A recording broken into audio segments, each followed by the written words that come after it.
ഇന്ന് നമ്മൾ ഡിസ്കസ് ചെയ്യാൻ പോകുന്നത് OET ലിസണിങ്ങിനെ കുറിച്ചാണ്. ലിസണിംഗ് എന്ന് പറയുമ്പോൾ അത് എന്താണ്, അതിന്റെ സ്കോർ നമുക്ക് എത്ര വേണം, ബേസിക് ഓറിയന്റേഷൻ ആണെന്ന് OET ലിസണിങ്ങിനെ കുറിച്ച് തരുന്നത്. അപ്പം നമുക്ക് മെയിൻലി 42 ക്വസ്റ്റ്യൻസ് ആയിരിക്കും നമുക്ക് OET ലിസണിങ്ങിന് ഉള്ളത്. OET ലിസണിങ് നമുക്ക് വേണ്ട സ്കോർ 350 ആണ്. അത് 42 ക്വസ്റ്റ്യൻസിൽ 30 എണ്ണം ശരിയാക്കിയാൽ അത് 350 ആവും. അത് കൺവേർഷൻ ചെയ്യുന്നുണ്ട്. അതുകൊണ്ട് നമുക്ക് 42 ചെയ്യുമ്പോൾ 30 മാർക്കാണ് ബി ഗ്രേഡിന് വേണ്ടി വേണ്ടത്. നമ്മുടെ OET എക്സാമിലെ ഫസ്റ്റ് മൊഡ്യൂളാണ് ലിസണിങ്. അതായത് നമ്മുടെ എക്സാം സ്റ്റാർട്ട് ചെയ്യുന്ന ഫസ്റ്റ് മൊഡ്യൂളാണ് ലിസണിങ് എന്ന് പറയുന്നത്.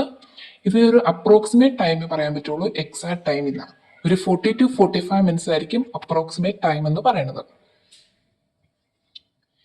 ഇനി OET ലിസണിങ്ങിൽ നമുക്ക് 3 പാർട്ടുണ്ട്. A part, B part, C part. ഈ 42 ക്വസ്റ്റ്യൻസിനെ അത് 3ആയിട്ട് തിരിച്ചിട്ടുണ്ട്.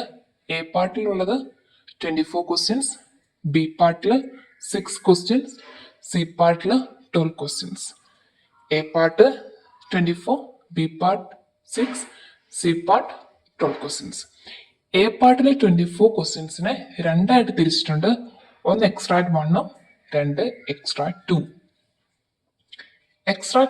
എ പാർട്ട് എന്ന് പറയുന്നത് ഒരു ഡോക്ടർ ആൻഡ് പേഷ്യന്റ് കോൺവെർസേഷൻ ആയിരിക്കും. അവർ തന്നുള്ള കോൺവെർസേഷൻ്റെ ഇടയ്ക്ക് ചില എടുത്ത് ഗ്യാപ്പ് തരും. Fill in the blanks type ആയിരിക്കും. അവർ സ്കിപ്പ് ചെയ്യുന്ന ഏതാണോ അത് എഴുതുക എന്നുള്ളതാണ് നമ്മുടെ റോള് എ പാർട്ടിന് എന്ന് പറഞ്ഞാൽ.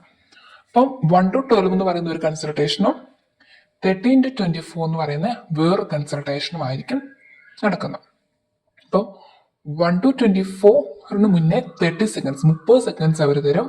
ആ 30 സെക്കൻഡ് കൊണ്ട് 1 to 12 വരെയുള്ള ക്വസ്റ്റ്യൻസ് വായിക്കാം. എന്നിട്ട് അത് കഴിയുമ്പോൾ 30 സെക്കൻഡിന് ഒരു ഓഡിയോ പ്ലേ ആക്കും.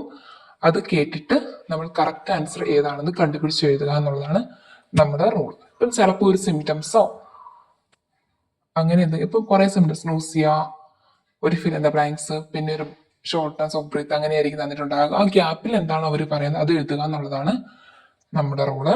അപ്പം അതേപോലെ 12th ക്വസ്റ്റ്യൻ കഴിഞ്ഞ് കഴിയുമ്പോൾ അടുത്ത 30 സെക്കൻഡ്സ് തരും. 30 സെക്കൻഡ്സിൽ 13 to 24 ക്വസ്റ്റ്യൻസ് വായിക്കുന്നതാണ്. അടുത്ത കൺസൾട്ടേഷന് വായിക്കാൻ വേണ്ടിയാണ് അടുത്ത 30 സെക്കൻഡ് തരുന്നത്. ആ സമയം അത് വായിക്കുക. അത് കഴിയുമ്പോൾ അടുത്ത ഓഡിയോ പ്ലേ ആവും. എന്നിട്ട് അത് ചെയ്യാം.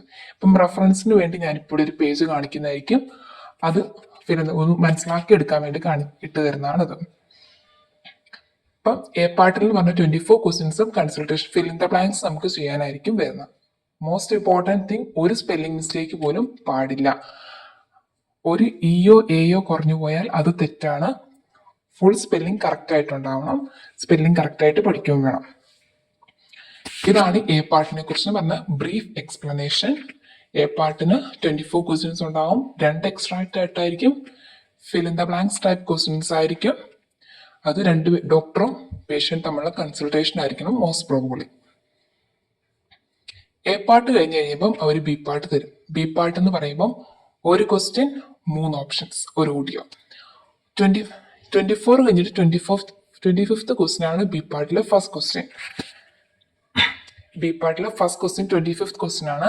അപ്പോൾ അവർ പറയും it is the end of the part A, now we can look at question number 25 എന്ന് പറഞ്ഞിട്ട് 15 സെക്കൻഡ് 15 സെക്കൻഡ്സ് തരും. ആ 15 സെക്കൻഡ്സിൽ ക്വസ്റ്റ്യൻ വൈസ് 3 ഓപ്ഷൻസ് വായിക്കുക. അതിൽ ഏതാണെന്ന് ഷെയ്ഡ് ചെയ്യുക എന്നുള്ളതാണ് നമ്മുടെ ഉത്തരവാദിത്തം. ക്വസ്റ്റ്യന് 3 ഓപ്ഷൻസ് വായിക്കുക. 15 സെക്കൻഡ്സ് കഴിയുമ്പോൾ ഒരു ഓഡിയോ പ്ലേ ആക്കും. ആ ഓഡിയോ കേട്ടിട്ട് നമ്മൾ ഷെയ്ഡ് ചെയ്യണം. അതിൽ അവർ 3 ഓപ്ഷൻസും പറയുന്നുണ്ടാവും, ബട്ട് ഒരു ഡിഫറൻസ് ഉണ്ടാവും. അക്കോർഡിംഗ് ടു യുവർ ക്വസ്റ്റ്യൻ വേണം നമുക്ക് ആൻസർ ചെയ്യാൻ. അവര് ഒരു കീവേഡ് ഉണ്ടാകും. അക്കോർഡിംഗ് ടു ഇന്നയാണ് വാട്ട് ഈസ് ഇമ്പോർട്ടൻറ്റ് ചോദിച്ചായിട്ട് ബാക്കി 3 സ്റ്റേറ്റ്മെന്റ് അവർ തരും. അതിൽ ഇമ്പോർട്ടൻ്റ് ആയിട്ടുള്ള കാര്യം എന്താണെന്നാണ് ചോദിക്കുന്നത്. അതിനുവേണ്ടി അവർ പാരാഫ്രേസ് ചെയ്തു എങ്ങനെയെങ്കിലും ഒരു വേർഡ് തന്നിട്ടുണ്ടായിരിക്കും. അത് ശ്രദ്ധിക്കുക. അതേപോലെ ആയിരിക്കും 25 തൊട്ട് 30 വരെയുള്ള ക്വസ്റ്റ്യൻസ്. ഒരു ക്വസ്റ്റ്യൻ 3 ഓപ്ഷൻസ്, ഒരു ഓഡിയോ. ആ ഓഡിയോ നിന്ന് കഴിയുമ്പോൾ അവർ അടുത്ത 15 സെക്കൻഡ്സ് തരും. അടുത്ത 26 ക്വസ്റ്റ്യൻ വായിക്കാൻ. എന്നിട്ട് 3 ഓപ്ഷൻസ് വായിക്കുക. അത് 15 സെക്കൻഡ്സ് കഴിയുമ്പോൾ ഓഡിയോ പ്ലേ ആക്കും. അതേപോലെ 30 വരെ റെഗുലർ ആയിട്ട് 15 സെക്കൻഡ്സ് നിങ്ങൾക്ക് കിട്ടും. ഓരോ ക്വസ്റ്റിന് മുന്നേ വായിക്കാൻ വേണ്ടി കിട്ടും. അപ്പം ചെയ്യുമ്പം ശ്രദ്ധിക്കുക, അവർ തന്നിരിക്കുന്ന എക്സാക്ട് അതാണോ നോക്കുക. ചിലപ്പം shortness of breath and insomnia ചിലപ്പോൾ ഓഡിയോ പറഞ്ഞിട്ട് ഷോർട്ട്നെസ് ഓഫ് ബ്രീത്ത് ആൻഡ് ഡയബറ്റീസിന് ചിലപ്പോൾ ഓപ്ഷൻ തരും. അപ്പം ആദ്യത്തെ കുറച്ച് ഭാഗം മാത്രം വായിച്ചിട്ട് തെറ്റിക്കാണ്ട് നോക്കുക. ഫുൾ വായിച്ചിട്ട് വേണം, ഇമ്പോർട്ടൻസ് കൊടുത്ത് വേണം നിങ്ങൾ ചെയ്യാൻ. ബി പാർട്ട് ഓരോ ക്വസ്റ്റ്യൻസിന് മുന്നേ 15 സെക്കൻഡ്സ് അവർ തരും. Next moving on to C part. C പാർട്ടാണ് കുറച്ചുകൂടി ടഫ് ആയിട്ടുള്ള പാർട്ട് എന്ന് പറയുന്നത്. സി പാർട്ടിൽ നമുക്ക് 2 എക്സ്ട്രാക്ട് ആയിട്ടാണ്. എ പാർട്ട് പറഞ്ഞ പോലെ 2 എക്സ്ട്രാക്ട് ആണ് സി പാർട്ടിൽ. 31 to 36 ഒരു എക്സ്ട്രാക്റ്റും 37 to 42 അടുത്ത എക്സ്ട്രാക്റ്റും. 31 to 36 മുന്നേ അവർ 90 സെക്കൻഡ്സ് തരും. 90 സെക്കൻഡ്സ്, അതായത് 90 സെക്കൻഡ്, 1.5 മിനിറ്റ്. അത്രയും സമയം തരും. നിങ്ങൾക്ക് 6 ക്വസ്റ്റ്യൻ വായിക്കാം. ഇത്രയും നേരമുള്ളത് ബി പാർട്ടിൽ ഓരോ ക്വസ്റ്റ്യൻ മുന്നേ ആയിരുന്ന ടൈം. സി പാർട്ട് വരുമ്പോൾ 90 സെക്കൻഡ് നേരം ഓരോ ക്വസ്റ്റ്യനും വായിക്കാനുള്ള, 90 സെക്കൻഡിൽ 6 ക്വസ്റ്റ്യനും വായിക്കണം. ഓരോ ക്വസ്റ്റ്യനും വായിക്കാനുള്ള സമയമല്ല നിങ്ങൾക്ക് കിട്ടുന്നത്. മോസ്റ്റ് പ്രോബബ്ലി ഒരു പ്രസന്റേഷൻ അല്ലെങ്കിൽ ഒരു പ്രസന്റേഷൻ ആയിരിക്കും മോസ്റ്റ് പ്രോബബ്ലി 31 to 36 വരാറ്. അല്ലെങ്കിൽ നമ്മളൊരു ഇന്റർവ്യൂ ടൈപ്പ് ക്വസ്റ്റ്യൻസും വരാറുണ്ട്. അപ്പം 6 ക്വസ്റ്റ്യൻസും വായിക്കാം. 6 ക്വസ്റ്റ്യൻസിനും 3 ഓപ്ഷൻസ് ഉണ്ടാവും, അതും വായിക്കാം. 3 ഓപ്ഷൻസ് വായിച്ചു കഴിയുമ്പം നിങ്ങൾക്ക് 90 സെക്കൻഡ് കഴിയുമ്പോൾ നിങ്ങൾ ഓഡിയോ സ്റ്റാർട്ട് ചെയ്യും. ഓഡിയോ സ്റ്റാർട്ട് ചെയ്ത് കഴിയുമ്പോൾ ക്വസ്റ്റ്യൻസിൽ അവർ പറയത്തില്ല 31 32 എത്തിയെന്നൊന്നും അവർ പറയത്തില്ല. നിങ്ങൾ കേട്ടിരിക്കുക. ക്വസ്റ്റ്യനിൽ കീവേഡ് നോക്കുക. ഇവിടെ നിന്ന് ഇവിടെ എത്തി 31 to 32ലേക്ക് സ്കിപ്പായി നമ്മൾ തന്നെ മനസ്സിലാക്കി എടുക്കണം. ഓരോ ക്വസ്റ്റ്യൻസ് അവർ 36 എത്തുമ്പോൾ ഓഡിയോ സ്റ്റോപ്പ് ചെയ്യും. ഇൻ ബിറ്റ്വീൻ നമുക്ക് ഹിന്റ് എന്ന് പറയുന്നത് ഓരോ ക്വസ്റ്റ്യൻസ് വിത്തിൻ ഒരു ഡിസീസ് കണ്ടീഷനെ കുറിച്ചുള്ള പ്രസന്റേഷൻ ആണെങ്കിൽ first question may be definition ആയിരിക്കാം, സെക്കൻഡ് കോസ് ആയിരിക്കും. അപ്പം കോസിനെ കുറിച്ച് പറഞ്ഞു തുടങ്ങുന്നതാണ് നമ്മുടെ ഹിന്റ് എന്ന് പറയുന്നത്. So you need to B alert. ഓരോ ക്വസ്റ്റ്യൻസിലും ഓപ്ഷൻസിലും നമ്മൾ ഫോക്കസ് ചെയ്യേണ്ടതുണ്ട്. അവർ സെപ്പറേറ്റ് അടുത്ത ക്വസ്റ്റ്യൻ എത്തിയെന്ന് പറയത്തില്ല. നമ്മൾ തന്നെ ഫോക്കസ് ചെയ്തിരുന്ന് വേണം 31 to 36 ചെയ്യാൻ. അതിന്റെ ഒരു ഓഡിയോ കഴിഞ്ഞ് കഴിയുമ്പോൾ അവർ അടുത്ത 90 സെക്കൻഡ്സ് വരും 37 to 42 ക്വസ്റ്റ്യൻസ് ചെയ്യും. 37 to 42 ക്വസ്റ്റ്യൻസ് ചെയ്ത് കഴിയുമ്പോൾ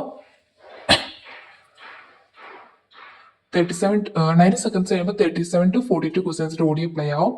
അതും ഒന്നെങ്കിൽ ഇന്റർവ്യൂ ടൈപ്പ് അല്ലെങ്കിൽ പ്രസന്റേഷൻ ടൈപ്പ് ആയിരിക്കും. അതും സെയിം. ഇന്റർവ്യൂ ടൈപ്പ് ആണെങ്കിൽ ഒരു ഇന്റർവ്യൂർ ക്വസ്റ്റ്യൻ ചോദിക്കുമ്പോൾ നമുക്ക് മനസ്സിലാവും അടുത്ത ക്വസ്റ്റ്യനിലേക്ക് ജമ്പ് ചെയ്തു. പ്രസന്റേഷൻ ടൈപ്പ് വരുമ്പോൾ ഒരാൾ തന്നെ പ്രസന്റ് ചെയ്തുകൊണ്ടിരിക്കുകയാണ്. അപ്പം നമ്മൾ തന്നെ ഫോക്കസ് ചെയ്ത് കണ്ടുപിടിച്ച് 3 ഓപ്ഷൻസിലെ കറക്റ്റ് ആൻസർ ഏതാണോ അത് ഷെയ്ഡ് ചെയ്യാം. എല്ലാ ഓപ്ഷൻസും മിക്കവാറും പറയുന്നുണ്ടാവും. എല്ലാ ഓപ്ഷൻസിലും ഫോക്കസ് ചെയ്യേണ്ടത് ഇമ്പോർട്ടൻ്റ് ആണ്. 42 ക്വസ്റ്റ്യൻസും ഇതേപടി കഴിഞ്ഞ് കഴിയുമ്പോൾ നിങ്ങൾക്ക് 2 മിനിറ്റ്സ് തരും പ്രൂഫ് റീഡ് ചെയ്യാൻ വേണ്ടി. നിങ്ങൾക്ക് ജസ്റ്റ് ഒന്ന് ആ ക്വസ്റ്റ്യൻസ് നോക്കുക. എ പാർട്ടിൽ സ്പെല്ലിംഗ് മിസ്റ്റേക്ക് ഉണ്ടോ ഇല്ലയോ നോക്കുക. കറക്റ്റ് ആയിട്ടാണ് എഴുതിയേക്കുന്നത് നോക്കുക, അത് ഇമ്പോർട്ടൻ്റ് ആണ്. പിന്നെ സി പാർട്ടിൽ ബിയും സിയും ചെയ്യുമ്പോൾ ഷെയ്ഡ് ചെയ്ത് കറക്റ്റ് ആണോ. ഒരു ഓപ്ഷനെ ഷെയ്ഡ് ചെയ്യാൻ പറ്റുള്ളൂ, അല്ലെങ്കിൽ അത് ഫുൾ തെറ്റായിട്ട് കൂട്ടുള്ളൂ. സോ ഒരു ഓപ്ഷൻ കറക്റ്റ് ആയിട്ട് ഷെയ്ഡ് ചെയ്യാൻ നോക്കുക. അത് ആ 2 മിനിറ്റ്സ് ടൈമിൽ ഒന്ന് ക്രോസ് ചെക്ക് ചെയ്യலாம், കറക്റ്റ് അല്ലേ എന്നൊന്ന് ക്രോസ് ചെക്ക് ചെയ്യേണ്ടത് ഇമ്പോർട്ടൻ്റ് ആണ്. പിന്നെ ഇത്രയാണ് ലിസണിങ്ങിന്റെ ബേസിക്സ് ഓഫ് ഓറിയന്റേഷൻ എന്ന് പറയുന്നത്. ഇത് കുറച്ച് ഭാഗം ഇതാണ് ശരിക്കും ലിസണിങ് എന്ന് പറഞ്ഞ മൊഡ്യൂള്. ബാക്കി നമ്മൾ ചെയ്ത് ആ ഒരു പ്രാക്ടീസിലേക്ക് എത്തുക. എ പാർട്ടൊക്കെ ചെയ്യുമ്പോൾ കറക്റ്റായിട്ട് സ്പെല്ലിംഗ് മിസ്റ്റേക്ക് കൊണ്ടോ നോക്കാനും അവരുടെ സ്പീഡുമായിട്ട് കോപ്പ് ചെയ്യാൻ നോക്കുക. Thank you.